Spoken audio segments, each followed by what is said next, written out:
其實大家好，我哋今日報告嘅題目係太空西口護理嘅可持續解決方案，國家無線太空後海綿係微重力環境中嘅應用探索。請各位寫住一個場景，喺一次為期6到36個月嘅深空任務入面，太空人因為操作受傷，但係因為微重力引發嘅免疫抑制而遲遲無法愈合，大量富含蛋白酶嘅滲出液，如果冇辦法被有效嘅吸收同埋鎖定，喺微重力嘅影響下會形成自由液滴，威脅到精密儀器甚至係呼吸系統，而補給週期長達6到12個月，載荷成本極其昂貴，傳統嘅一次性醫療敷料正面臨效能同埋後勤嘅雙重極限。咁現有嘅敷料方案可唔可以解決到呢個問題？我哋整理咗一張嘅對比表，傳統紗布嘅吸液量極低，容易滲漏，而且用完就會即刻變成醫療廢物。合成水凝膠雖然吸液優良，但係力學上面容易崩解，亦都難以降解。理想嘅太空敷料必須同時滿足高吸液、高保熱同埋高強度，而且唔可以產生永久性嘅廢物。而家嘅傳統線性材料設計入面係一個難以調和嘅三元悖論。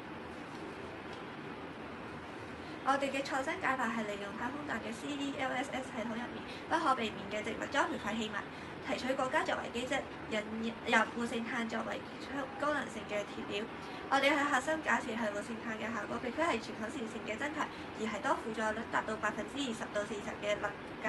滲濾閾值嗰陣，條料會喺水凝膠網架入面形成連續網架，引發吸液強度同埋降解率嘅非線性調升。接下來會由下一位同學説明我哋嘅實驗設計同埋結果。多謝同學，我哋嘅製備分為4個步驟。第一步係以酸水解提取法從橙皮之中提取高脂果膠。第二步將果膠同埋海藻酸鈉混合，分別加入0%、20%、40%、60%四組嘅活性炭。第三步以噴霧法引入氯化鈣，透過鈣離子鎖定三維交聯網絡，最後冷凍乾燥成型。我哋透過呢4組研究嘅控制變量、系統評估吸液動力學、液體滯留、力學強度同埋生物降解性。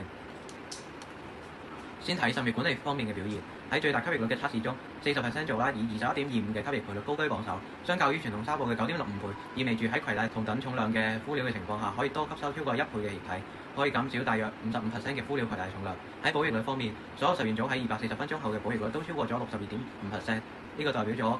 滲液可以穩定咁樣鎖定喺敷料內部，唔會喺微重力嘅情況下滲出，形成危險液滴。再睇力學強度同埋生態壞壞，40% 組嘅機器強度達到每平方厘米180克，呢個係適量活性炭同埋水分協同產生嘅增數效應，令敷料喺吸液之後仍然可以保持堅韌，足以抵抗艙內活動嘅應力，但過量會導致脆性斷裂。喺生物降解方面，低負載嘅0%同埋20%，兩個禮拜嘅降解率分別可以達到84.8%同埋83.4%，具備迅速回歸土壤嘅能力。將呢4項指標疊加喺雷達圖上面，可以清楚咁樣睇到20%到40%嘅輔助區間形成咗面積最大嘅最佳平衡多邊形。呢個唔係線性嘅妥協，而係喺載荷效率、微重力安全性、結構穩定性同埋生態可持續性之間揾到咗滲濾閾值驅動嘅全局最優解。跟住嚟就交由另一位同學解釋背後嘅機制同埋未來願景。家長好奇點解40%係性能源高峰，超過之後反而會崩塌呢？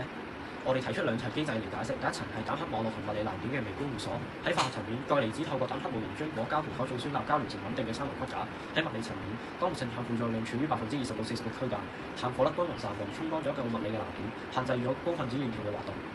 強化整體結構。但係一旦超過咗呢個臨界點，過量火粒發生團聚，反而切斷咗交聯網絡，導致性能性交崩塌。呢個正正係一個典型嘅滲濾閾值行為。第二層機制係微生物通道驅動嘅高效自降解。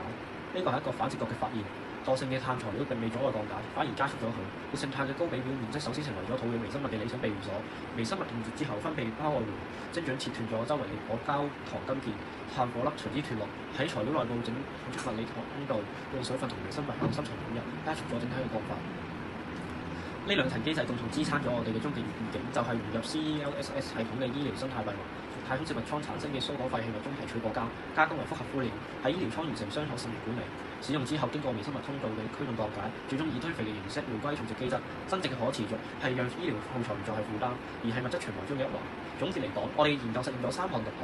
科學上首次驗證滲濾閾值效應可以打破太空敷料嘅三元定律。任務適配上